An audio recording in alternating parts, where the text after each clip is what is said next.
Yo guys, Ponchi here, and today I just wanted to go over a little bit about the amplitude envelope on your Analog 4.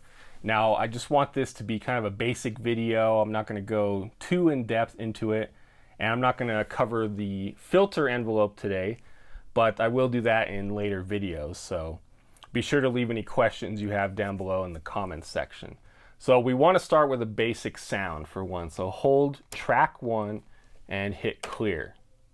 Okay, and that way we start with a basic saw wave. So the next thing you want to do, go over to the amp menu here, and you'll see the envelope up top. So the Analog 4 uses what's called an attack, decay, sustain, and release envelope, otherwise known as an ADSR envelope. I just want you to know how the end result is, like what things sound like when you modify certain aspects of the envelope.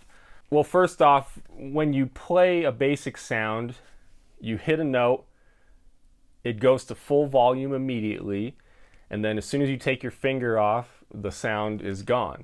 Whereas like a guitar, for an example, if you strike a note on a guitar and you don't mute it or anything, the note just keeps ringing out, it sustains, and then it just kind of goes away.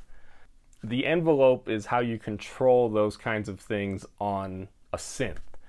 So say you wanted a sound that rings out a little bit more, kind of like a guitar.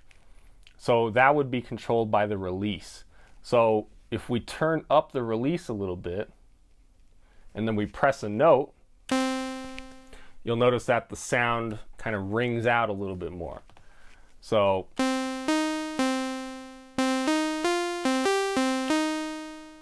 the release is a good way to make it so your note has a little bit more tail to it. So already that's a kind of sound that we can get just by simply adding a little bit of release. Another thing we can look at is the attack. If we turn the attack up, then you kind of get more of a fade in.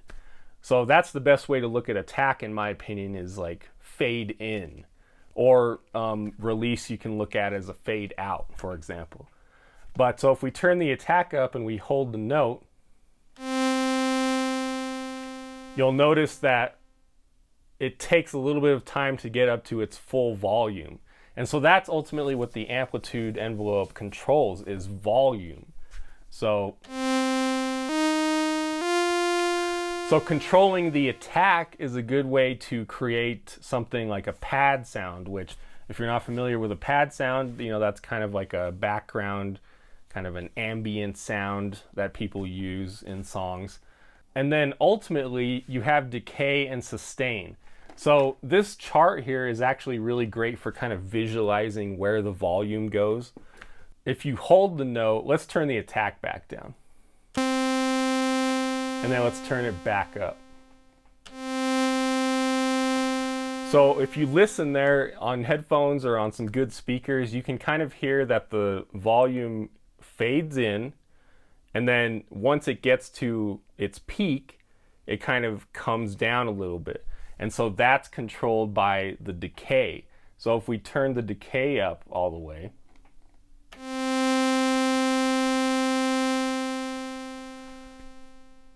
then you'll notice that once it hit the attack, it didn't come back down, it stayed up there. And keep in mind, again, I'm talking about volume. Sustain, however, if we turn that down,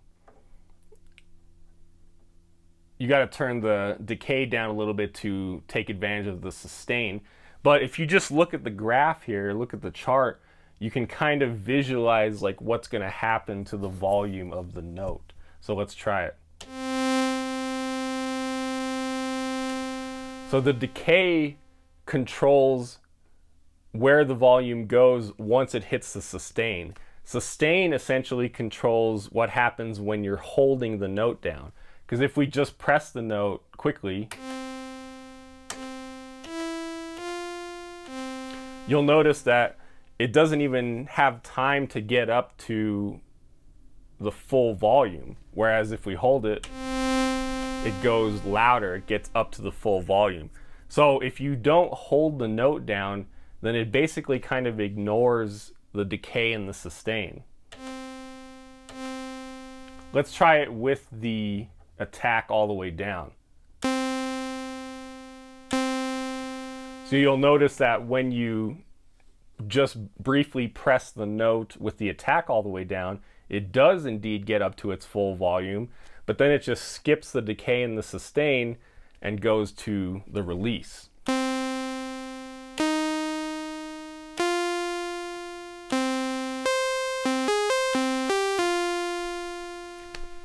So that's kind of a quick primer for you. This can also be considered kind of a way to make a patch on the Analog 4, so I'll go ahead and finish that in terms of making a patch. If you wanted to turn this into a really cool sound, then you could keep the release. One thing I did forget to mention about the release is if you turn it up all the way, you'll notice it goes to infinite. So obviously, if it's on infinite, it'll just go continuously until you stop it. So that's a good way to create kind of like a drone-y sound if you want.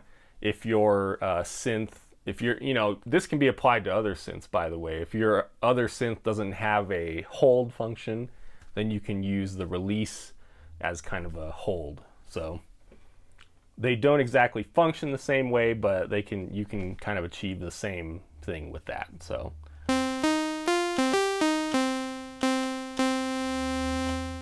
okay, so let's go back, let's turn the release up.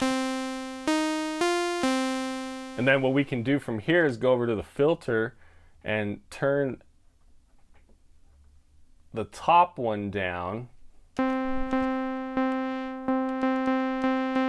Turn it down to taste, by the way. I don't necessarily want you to copy like my exact filter settings, but if you turn it down to taste, then you have like a nice warmer sound. It's not too trebly because we've filtered out the treble. And then you go over to the amp and then turn up the chorus a bit.